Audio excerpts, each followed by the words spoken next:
గోంగూర పప్పు అండి. గార్డెన్లో మాకు కాడ కొంచెం ఖాళీ ప్లేస్ ఉంటే కొన్ని కూరగాయ మొక్కలు వేసుకున్నాను. నేను ఏ కూర చేస్తున్నానో అది అనేది వీడియో తీసి పెడుతున్నాను. గోంగూర అండి, మన చెట్టు కోసి కూర వండితే ఆ ఫీలింగే వేరు కదండి. చూడండి, ఆ గోంగూర కోసుకున్నాను.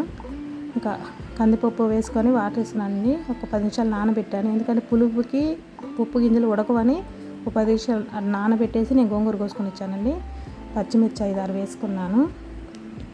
5-6 వేసుకొని టమాటాలు తీసుకున్నానండి. టమాటాలకు మధ్యలో బుడుపులు ఉంటాయి కదండి, కడుక్కొని కట్ చేసుకొని అంతే వేసుకుంటానండి. అంతే వేసుకుంటాను 2. కానీ పప్పు గింజలు నానితే తొందరగా ఉడుకుతుందండి, మామూలుగా కూడా తొందరగా ఉడుకుతుంది. ఇప్పుడు గోంగూరలో కొంచెం చిన్న పులుపు ఉంటుంది కాబట్టి ఉడకదని నేను కొంచెం నానబెట్టుకుంటాను. ఇవన్నీ పచ్చిమిర్చి 5-6, 2 టమోటా, కందిపప్పు.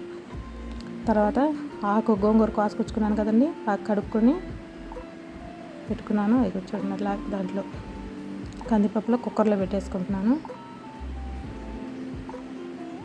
కుక్కర్లో పెట్టేసుకొని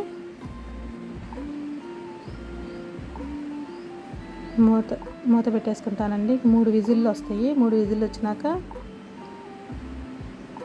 వచ్చినాక నేను పెట్టుకుంటాను. చపాతీలో కూడా గోంగూర పప్పు చాలా బాగుంటుందండి. చపాతీలో, రైస్లో బాగుంటుంది, చపాతీలో కూడా చాలా బాగుంటుంది. నెయ్యి వేసుకొని తింటే గోంగూర ఐరన్ కదండి. అందులో మనం పండించుకున్నది, మందు లేకుండా ఆర్గానిక్ కదా. 3 కోతలు వచ్చినాయండి, పక్కన పెట్టేసుకున్నాను నేను. అందులోకి ఆవిరిపోతుంది. ఇంకా గిన్నె పెట్టేసుకొని, చిన్న గింట అండి, అది కూడా గానుగ నూనె మాది. గానుగ నూనె 2 గంటలు వేసుకున్నాను. పెద్ద గంట 1 గంట పెడుతుంది. పోపులు వేసుకుంటానండి. తర్వాత పోపుల్లో ఆల్రెడీ నేను కలిపి పెట్టుకుంటానండి. పచ్చెనగబాళ్ళు, ఆవాలు, జీలకర్ర, మినపప్పు మొత్తం కలిపి పెట్టేసుకుంటాను ఒకేసారి. నేను అవన్నీ 1 స్పూన్ వేసుకున్నాను.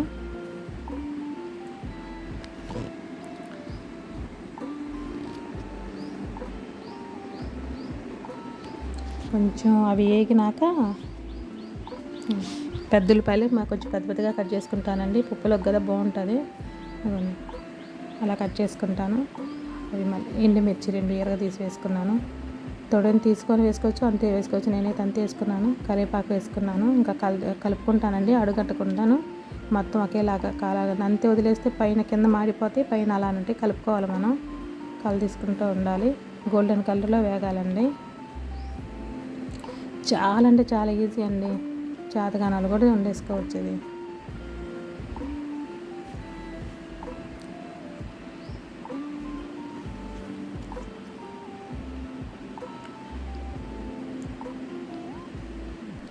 అవి గోల్డెన్ కలర్లో వేగటమే.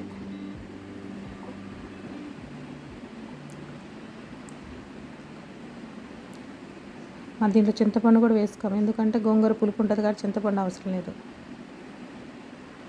అదే కుక్కర్ ఇందాక పక్కన పెట్టుకున్నాను కదండి, ఆవిరంతా పోయింది. మళ్ళీ ఒకసారి గంటి తట్టాను కొంచెం చూసుకొని అది తీసుకోవాలా.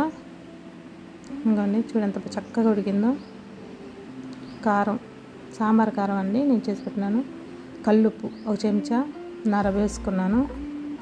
కారం అయితే 1 చెంచా. ఎందుకు అంటే పచ్చిమిర్చి ఆల్రెడీ వేసాను కాబట్టి ఇంకా అలా వేనుకుంటాను. దాన్ని మళ్ళీ బాగా కలదిప్పుకుంటానండి. ఆ గోల్డెన్ కలర్లో వేగుతాయి చూడండి. ఆ పప్పుని, ఎనుపుకున్న పప్పుని దాంట్లో వేసుకోవటమేను.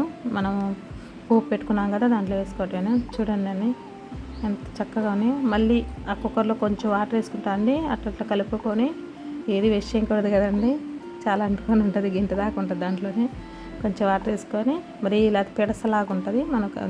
మనకి ఎంత క్వాలిటీగా ఉంటే అంత మన ఇష్టం.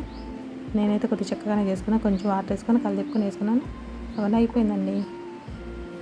మీకు కానీ నచ్చితే కామెంట్ చేయండి. థ్యాంక్ యూ ఫర్ వాచింగ్ అండి. లైక్ చేయండి.